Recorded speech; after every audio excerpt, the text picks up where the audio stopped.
My problem with him is when he's talking about Rapper's Delight, he's talking about Sugar Hill Gang, and he's talking about the very beginning of hip hop, the essential start of hip hop. When people when they say the caveman invented fire, he did it with rocks. Look where fire is now, right? You know what I'm saying? Look how we produce fire now. Look how we use the bathroom. It was outhouses before. Now people have bathrooms in their cribs. Look at all this innovative tech, right? Look at laundry mats. Look at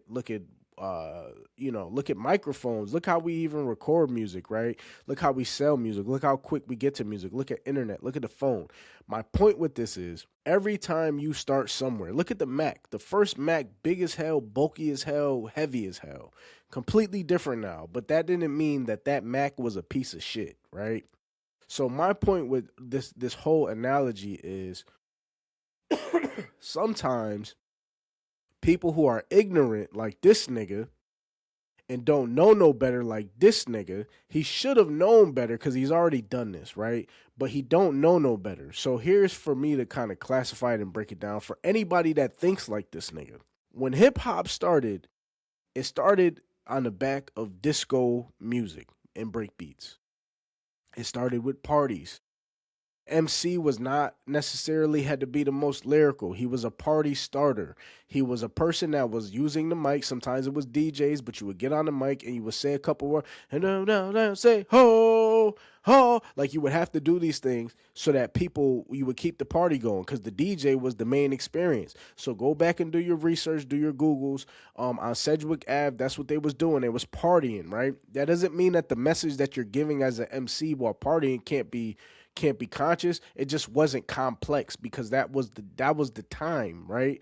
So when you're talking about the inception of hip hop, the first songs, the message, Rapper's Delight, you're talking about songs where people don't know what they're creating. They're just creating. So this is the very, very beginning.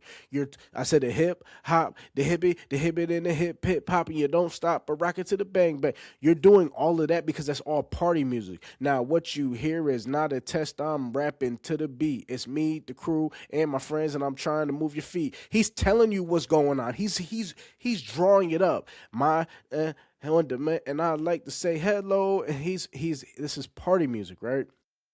This is the beginning though. So he don't know no better. This is the 70s. This is the 80s. I'm sorry, excuse me. This is the 80s.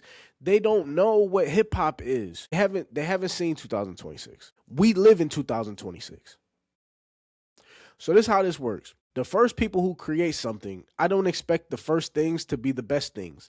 I expect it to be the best thing for what it was during that time, which is what the message, Rapper's Delight, and there's a plethora of different songs and different type of versions of rhythms that they was doing and things of that nature. Those were the best songs during that time. These people were superstars during that era. And because of their contributions to creating a foundation, to this day in 2026, we still can listen to those songs and we can love them songs and we can have a high regard for them songs. The problem I have with niggas like Yachty is that they don't even understand the impact because they're not students of hip hop. So like this is the thing, right?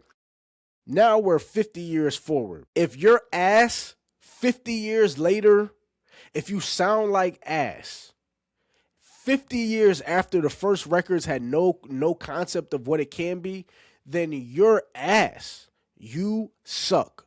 So this is the issue that I have with this nigga.